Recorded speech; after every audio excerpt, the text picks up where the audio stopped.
चीन की एक संदिग्ध हरकत से भारत में बवाल मच गया है। मध्य प्रदेश और महाराष्ट्र के लोगों ने स्थानीय पुलिस को इस बात की जानकारी दी है कि उन्होंने आसमान से किसी जलती हुई चीज को जमीन पर गिरते हुए देखा। शुरुआत में लोगों को लगा कि हो सकता है कि कोई विमान दुर्घटनाग्रस्त हो गया हो, लेकिन इस घटना के बाद जो खुलासा हुआ उसने सबको चौंका दिया।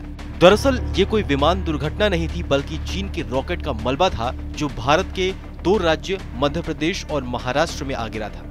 चीनी रॉकेट का ये मलबा महाराष्ट्र के चंद्रपुर जिले में स्थित एक गांव के पास गिरा। हालांकि ये मलबा किसी खुले स्थान पर गिरा, जिसकी वजह से किसी जान माल का नुकसान नहीं हुआ। लेकिन सोचिए, अगर ये किसी घर पर गिरता तो बड़ी दुर्घटना हो सकती थी और इस दुर्घटना में लोग भी मारे जा सकते थे। दूसरी ओर ये मामला कहीं न कहीं सुरक्षा की दृष्टि से भी काफी बड़ा है, क्योंकि चीन लगातार जिस तरीके से परीक्षण कर रहा है वो किसी भी देश, खासकर भारत को बड़े नुकसान पहुंचाने की मंशा से होते हैं। ऐसे में चीन के द्वारा बिना किसी पूर्व सूचना के भारत के हवाई क्षेत्र से होते हुए इस मलबे का जमीन पर गिरना एक बड़ा सोचने का विषय है। बता दें कि इस मलबे में स्थानीय पुलिस को फुटबॉल के आकार के कुछ हिस्से मिले हैं। इसके अलावा एक अवशेष का आकार रिंग के जैसा भी है, जिसमें छेद हो रहे हैं, जिससे ऐसा लगता है कि ये हिस्से किसी रॉकेट के हो सकते हैं। इसलिए अब बड़ा मुद्दा ये भी है कि अगर इस मलबे का वजन ज्यादा होता और ये किसी शहर में किसी बड़ी इमारत से टकराता तो बड़ा नुकसान तय था।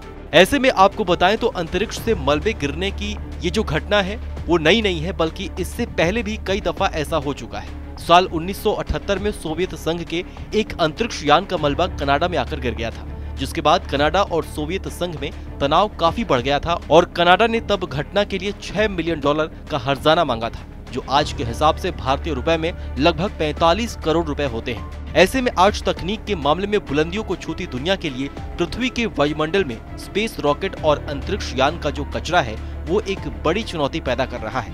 अंतरिक्ष में पैदा होती मुसीबत का अंदाजा आप इस बात से लगाइए कि साल 1967 तक, यानी अब से 54 साल पहले तक पृथ्वी के वायुमंडल में 50 से भी कम सैटेलाइट्स मौजूद थे, लेकिन आज अंतरिक्ष में एक्टिव सैटेलाइट्स की संख्या 30,000 के पार हो चुकी है। इसके अलावा 3,000 सैटेलाइट्स ऐसे हैं जिन्होंने काम करना बंद कर दिया है और इन सैटेलाइट्स के टुकड़े और दूसरे कचरे अंतरिक्ष में तैर रहे हैं। अंतरिक्ष में तैर रहे इन टुकड़ों पर किसी का कोई कंट्रोल नहीं है और ये किसी भी समय जमीन के किसी भी हिस्से पर गिर सकते हैं। हालांकि यहाँ पर चीन के इस रॉकेट के मलबे को थोड़ा सीरियस लेने की जरूरत इसलिए भी है क्योंकि चीन की तकनीक और उसकी मंशा किसी पर भी विश्वास करना घातक साबित हो सकता है। बहरहाल हमारी इस खबर को लेकर आपकी क्या राय है, हमें कमेंट सेक्शन में लिखकर जरूर बताइए। बाकी देश और दुनिया की तमाम बड़ी खबरों के लिए देखते रहिए TV9 भारतवर्ष।